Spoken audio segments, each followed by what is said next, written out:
Hello friends, my name is Bablu Kumar. आज हमारा topic का नाम है प्लास्टरिंग और मोटार। आज हम इसमें मेथड भी देखेंगे प्लास्टरिंग है क्या, कौन सी मेथड होती है, कैसे प्लेस होता है, कैसे फिनिश होता है और इसका कौन कौन सा पर्पज़ है और इसको कौन कौन से मटेरियल यूज करते हैं, कौन कौन सा सेंड, यानी इसमें भी सेंडों की प्रकार होती है, कौन कौन सी सेंड कौन कौन सी जगहों पर हम फिट करते हैं, कौन सी कंस्ट्रक्शन में कौन से सेंड यूज करना है। आज हम इस सारे मटेरियल को आज देखेंगे। तो अगर हमारे चैनल पर आए हैं, हमारे चैनल का नाम है सिविल इंजीनियर कुमार बबलू।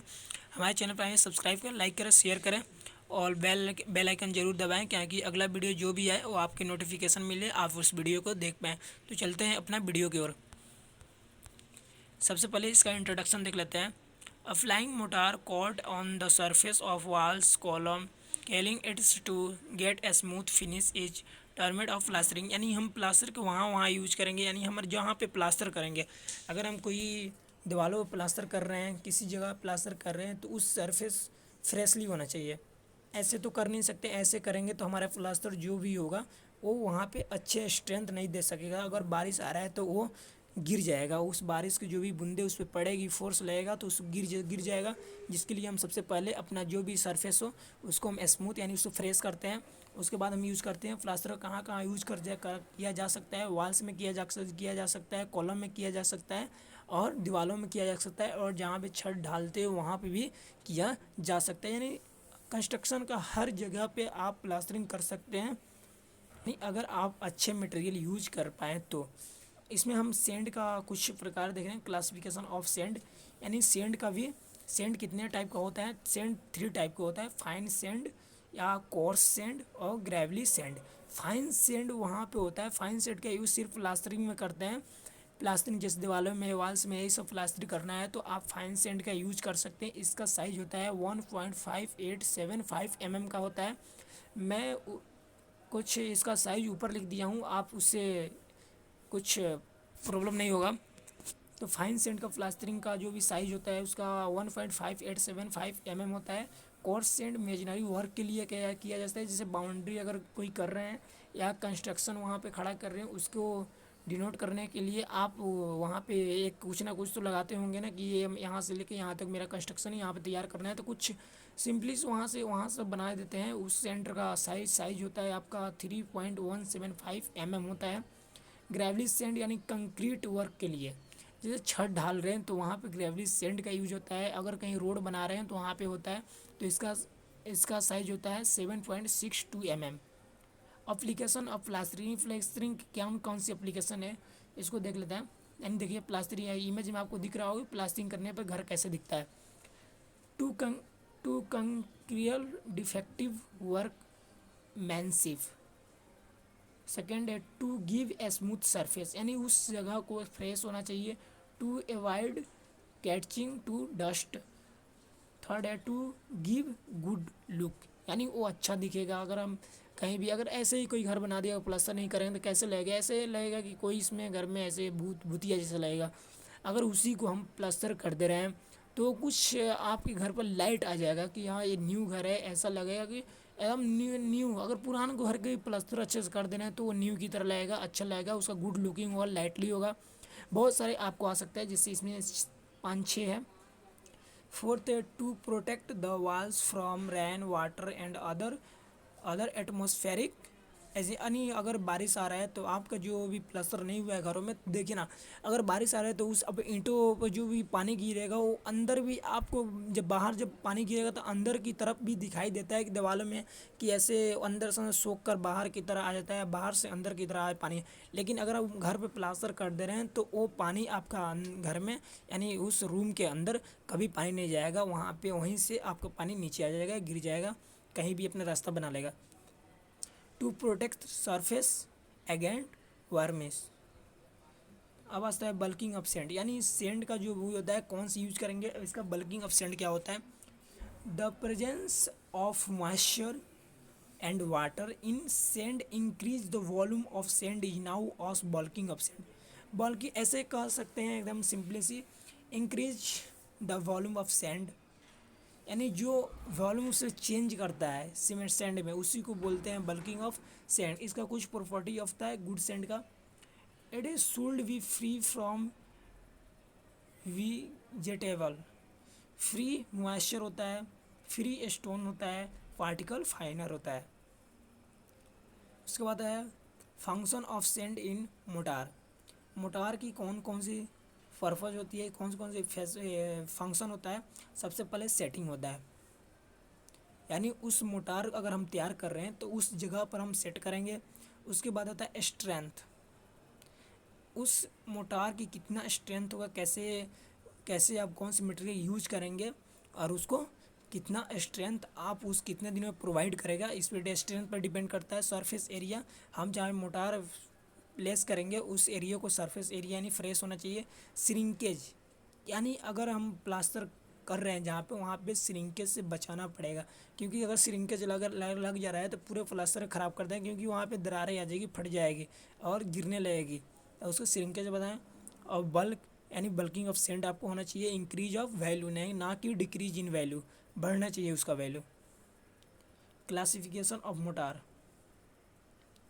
तो इसमें है bulk density, bulk sand density अगर निकालना है तो इसका कैसे फार्मूला होगा, weight of dry sand of total sand. Bulk of density आप निकल जाएगा, फार्मूला है।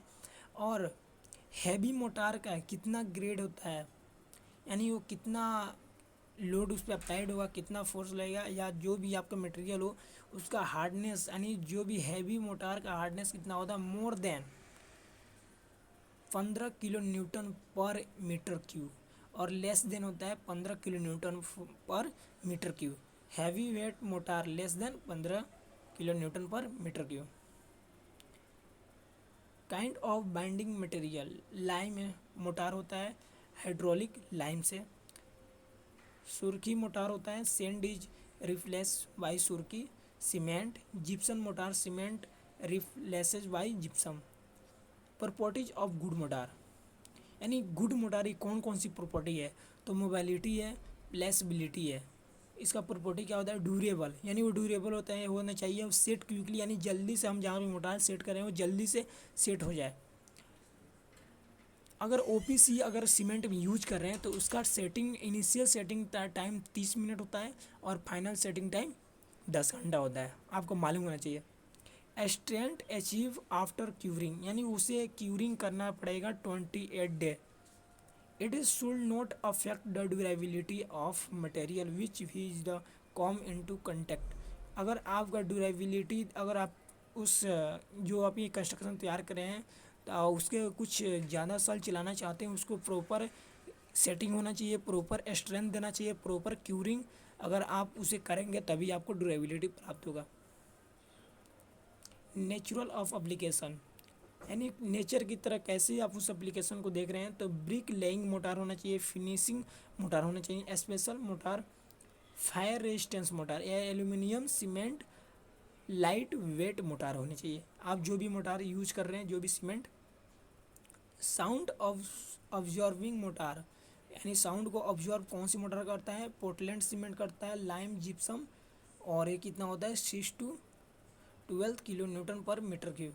टाइप्स ऑफ प्लास्टिक, कितने टाइप्स की प्लास्टर होता है, तो टाइप्स ऑफ जनरली 2 टाइप्स का होता है, एक इंटीरियर प्लास्टरिंग और एक्सटीरियर प्लास्टरिंग होता है, या इंटरनल प्लास्टरिंग भी बोल सकते हैं और एक्सटर्नल प्लास्टर बोल सकते हैं।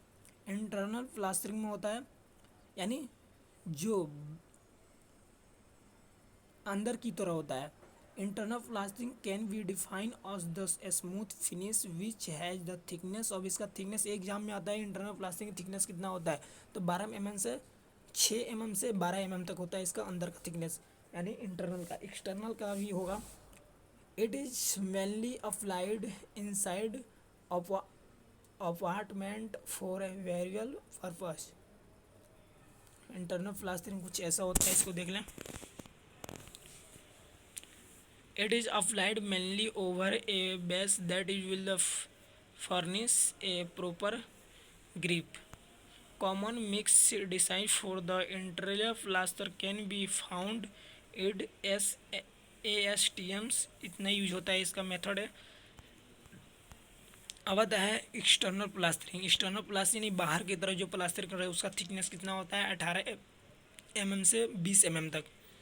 External plastering is a types of plastering that is applied on building facades, compound walls it is having a thickness 18 mm से 20 mm। देखिए एक्सटर्नल प्लास्टिंग यानी बाहर की तरफ से प्लास्टिंग हो रहा है।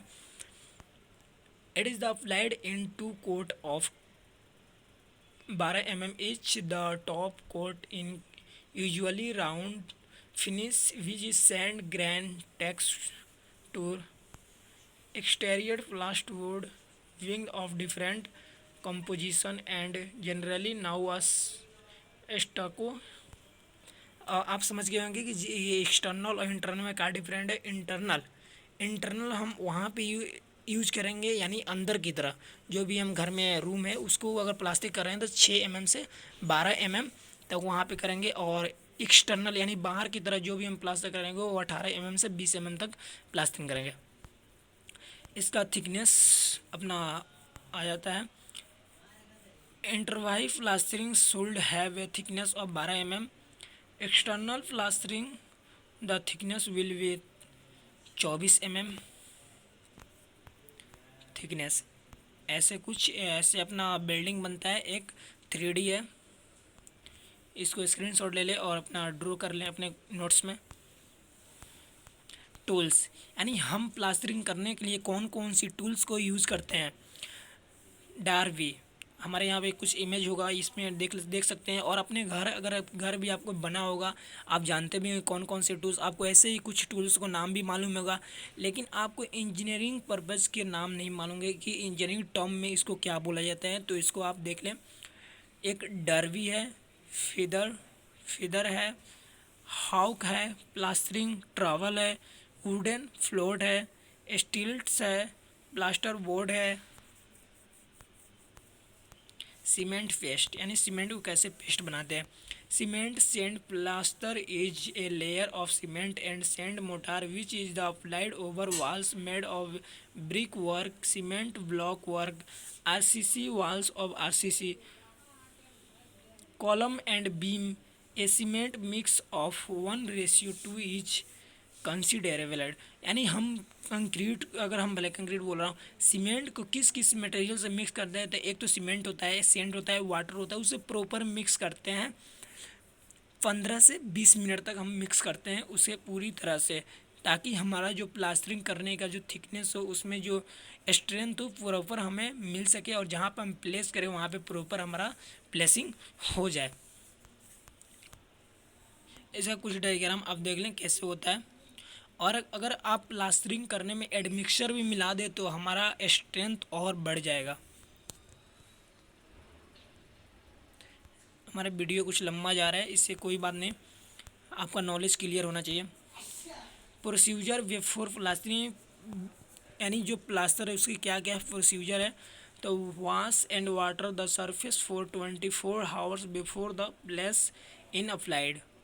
अगर हम जहाँ पे प्लास्टरिंग अप्लाइड कर दे रहे हैं तो 24 आवर्स के लिए आपको वाटर वहाँ पे देना पड़ेगा, और उसे कुछ समय के लिए यानी 10 या 20 या 24 यानी 24 घंटे के लिए आप वहाँ पे वाटर नहीं देंगे। अगर वाटर वहाँ पे दे रहे हैं तो आपका वो जो सीमेंट आप जी में सीमेंट यानी जो आपको प्लास्टरिंग जो आप मोटार सेट किए हैं वो फेलियर हो सकता है या गिर सकता है या वहाँ से झड़ सकता है।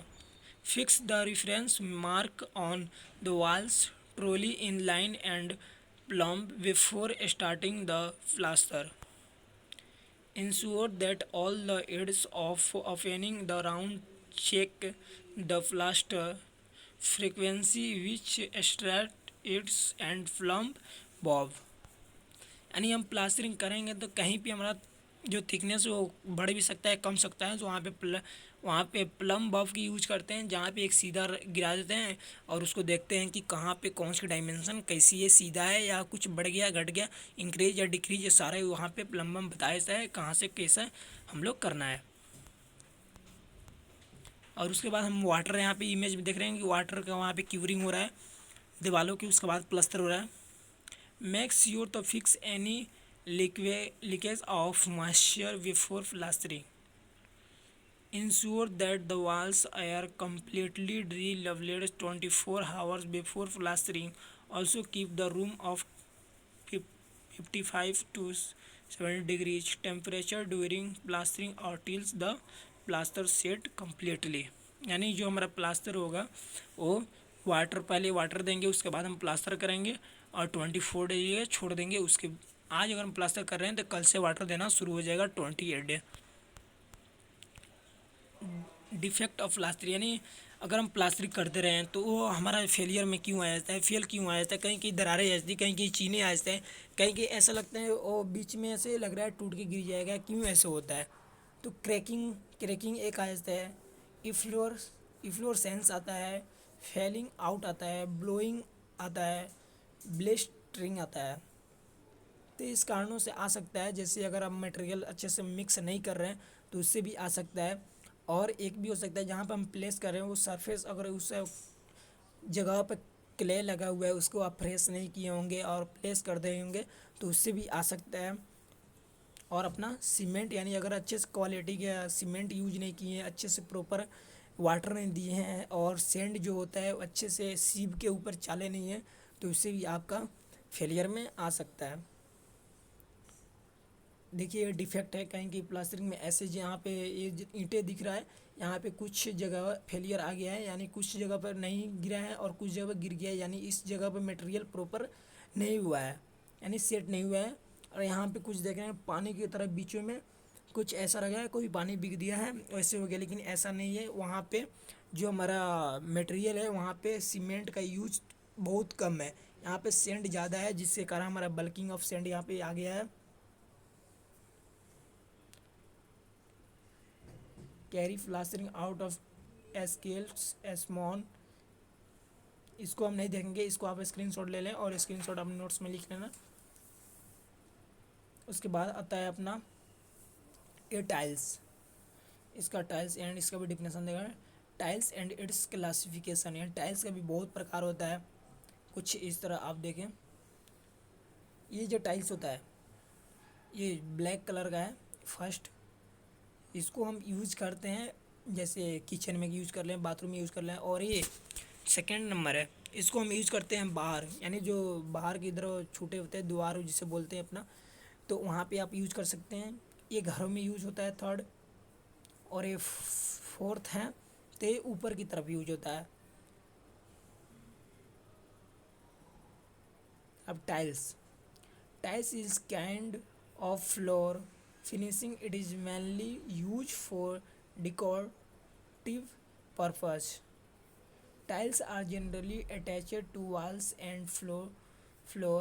Tiles should be attached over plaster in case of walls, but each our country is rule its maintenance. Tiles देखिए ये कैसे बंदा टाइल्स लगा रहा है अंदर अपने घर के, ये किचन या बाथरूम होगा।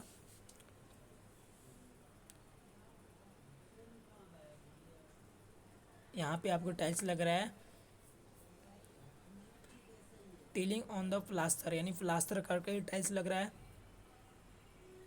Mark out your guideline, apply the adhesive, यहाँ पे एडेसिव फोर्स भी होता है जो ऊपर की तरह से लगता है, फोर्स एडेसिव फोर्स भी लग रहा है क्योंकि ऊपर से दाब रहा है, तभी जाके आपका सेंट जो यहाँ पे मटेरियल मोटार है वहाँ पे वो अच्छे से सट सकता है।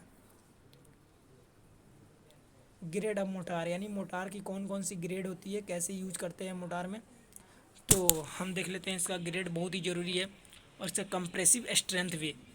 एक ग्रेड का कुछ नेम है, M 0.7, MM 1.5, MM 3, MM 5, MM 5.7.5। Cement इसमें कितना है, सब में सीमेंट एक एक बैग यूज करेंगे। और सेंड अगर एम 0.7 यूज कर रहे हैं मोटार में तो यूज 1 बोरा सीमेंट यूज करेंगे और 8 बोरा सेंड यूज करेंगे। अगर एम 1.5 में ले रहे हैं तो सीमेंट 1 बैग और सेंड 7 बैग। एम 3 में 1 बैग सब में सीमेंट रहेगा और सेंड 6 है। ऐसे ही एक एक घटते जाएगा और का स्ट्रेंथ कितना आएगा 28 दिन पे उतना ही आएगा 0.7, जितना एम 0.7 में है सेम ही आता है। Use of motor 5 7 point homework, ये आपका होमवर्क है और इसे आप ज़रूर पूरा करें कि यूज ऑफ मोटार, हम यूज मोटार के क्यों करते हैं। जैसे मैं पहले ही बताया कि यूज मोटार क्यों करते हैं, हम उसके लुक, गुड लुक के लिए करते हैं, स्ट्रेंथ के लिए करते हैं, ड्यूरेबिलिटी करते हैं। इसके आप ज़रूर अपने नोट्स में बनाएं और ये होमवर्क है आपका द एंड। तो थैंक यू सो मच। हमारे वीडियो को मतलब जितना शेयर कर सकते हैं वो करें और कमेंट में ज़रूर बताएं कि अगला वीडियो कौन टॉपिक पर चाहिए, वो टॉपिक आपको ज़रूर बना कर देंगे और ऐसे ही पीडीएफ में, ताकि आपको कोई दिक्कत हो तो उस पीडीएफ से आप स्क्रीनशॉट मारें तो उसको स्क्रीनशॉट आपसे देख कर लिख सके और उसे पढ़ सके, उसे समझ सके इमेज के साथ। तो थैंक यू सो मच।